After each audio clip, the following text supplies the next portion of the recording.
আমি শুনেছি সেদিন তুমি সাগরের ঢেউয়ে চেপে নীল জল দিগন্ত ছুঁয়ে এসেছো।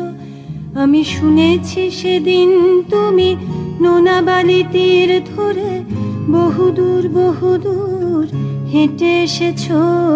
আমি কখনো যাইনি জলে, কখনো ভাসিনি নীলে, কখনো রাখিনি চোখ ডানা মেলা গাংচিলে।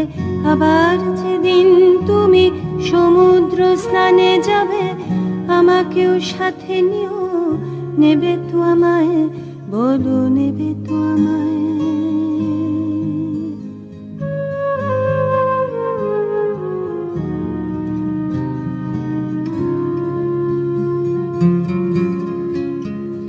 আমি শুনেছি সেদিন নাকি তুমি তুমি তুমি